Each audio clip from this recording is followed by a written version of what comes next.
Hello and welcome to the Engerati studio here at European Utility Week 2016 in Barcelona. Just to anchor the reference geographically, I'm joined now by Philippe Monloubou, who's the CEO of ENEDIS.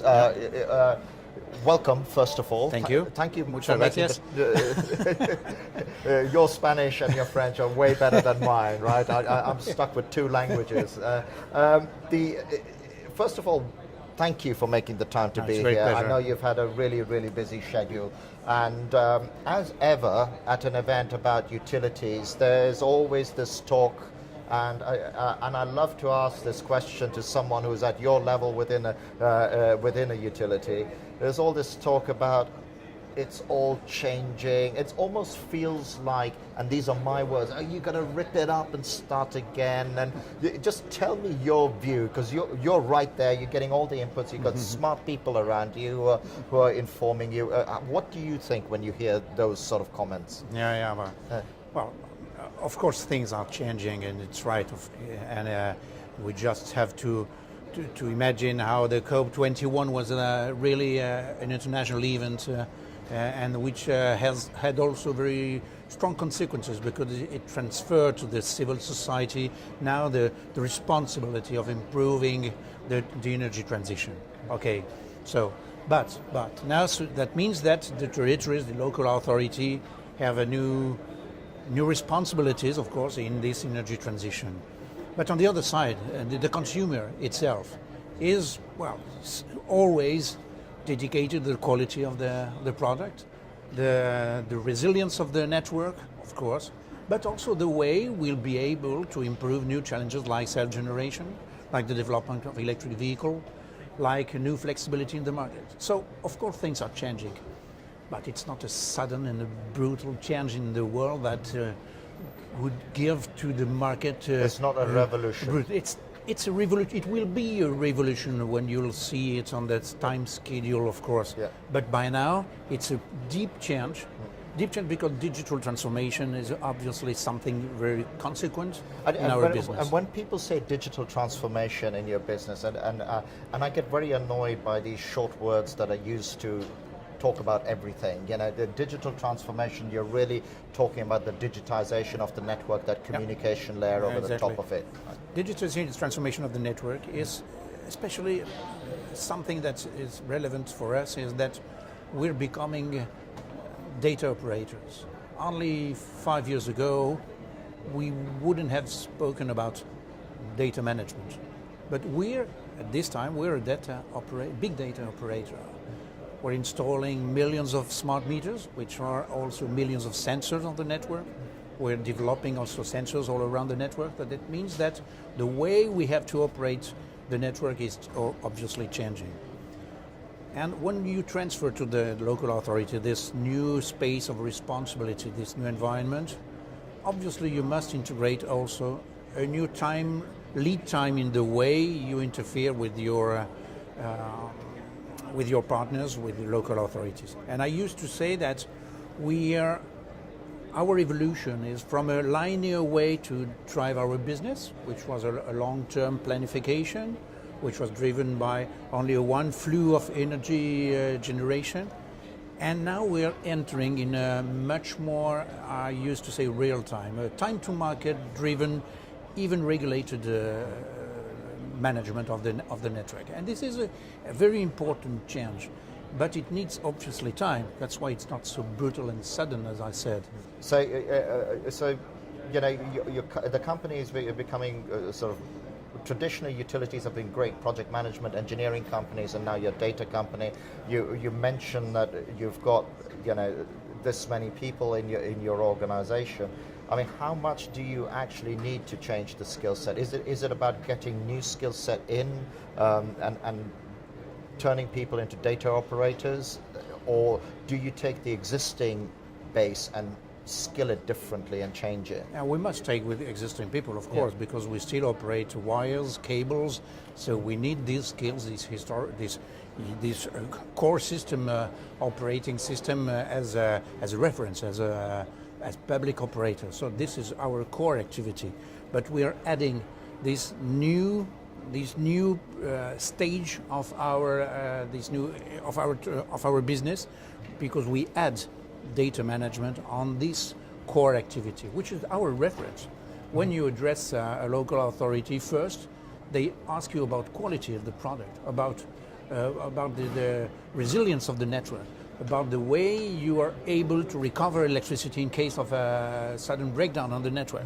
So this is the first, we mustn't forget that. And then we have to address the new challenges, the way we are operating the network, the way we allow these local authorities to develop their own projects of valuing their own resources, renewables energy, our local resources, the way they can improve, for example, the development of electric vehicles. These are their own challenges. Yeah. The way they will improve their own flexibilities, the way they will manage to address the better balance between, for peak load, for example, between commercial activities and residential activity, etc. These are new challenges at a local scale, and you can add on that, because they have the responsibility also not only on energy but also on transport, on mobility, on environment, on water, waste management, etc. So you must be in the new era of what I call real-time economy, because and this is the new challenge of the territories. And then the electric grid becomes a fundamental platform to enabling that, doesn't it? Exactly.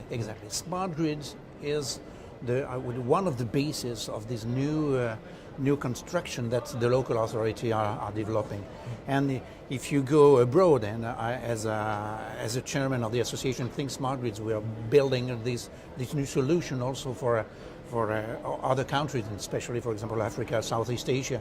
You can see that these people are aiming to become much more attractive for investors, for their own development, and they put, I would say, their incentive on smart grids, because it's the way they will reinforce, strengthen their infrastructures, because this is the way they will be able to attract investors.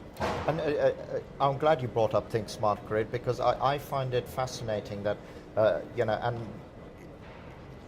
to me, commentating in this industry in the last 4 years, and I was talking to someone else from ESB in Ireland, and he was like, Adam, you've come into this industry at the right time, because it's getting really interesting now, right?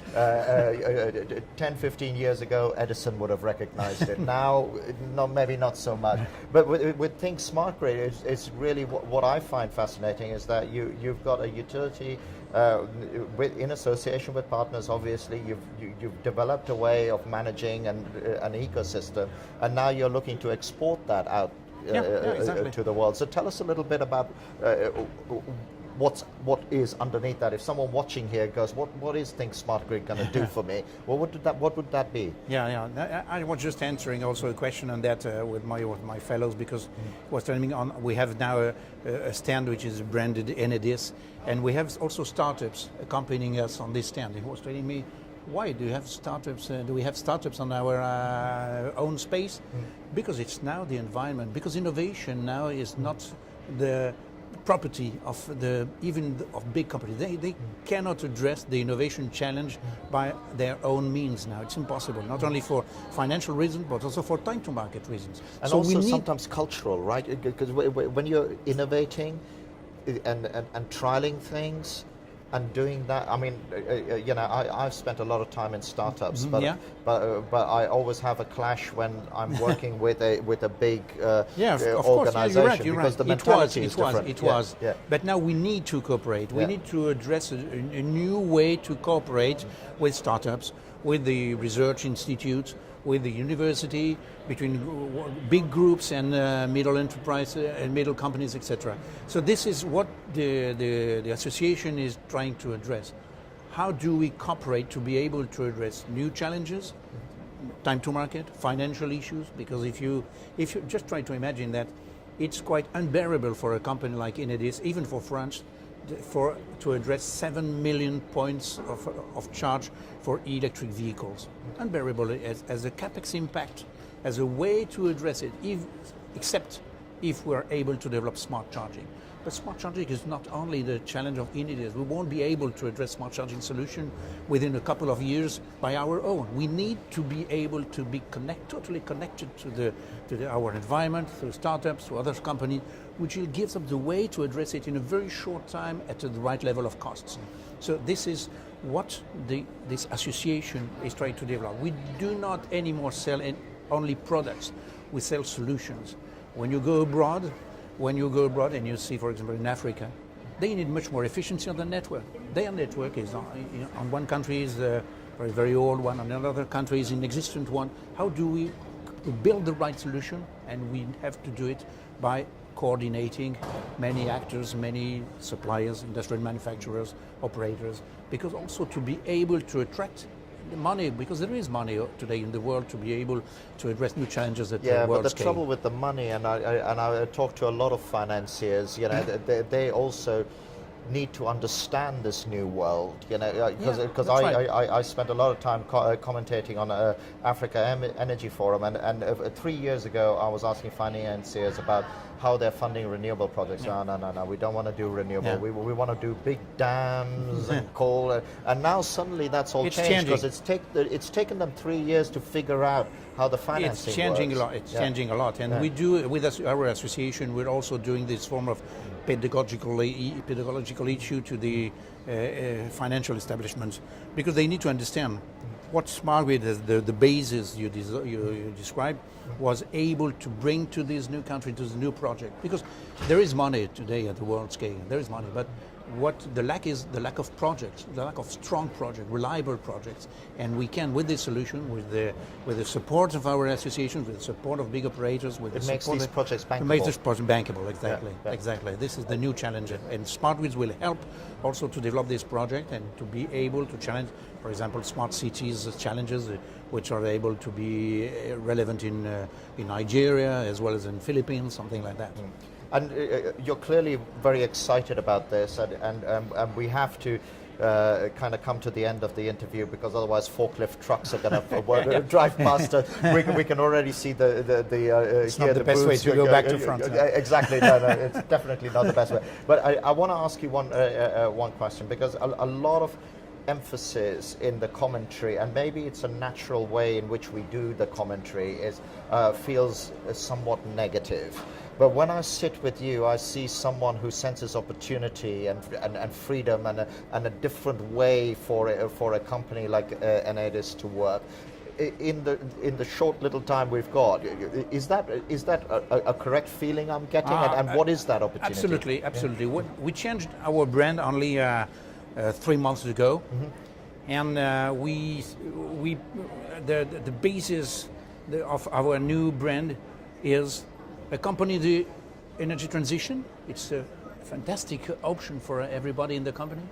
It's a new public service, new generation of public service. That means through data, through smart meters, which is bringing in modernity and progress to everybody in each part of the country.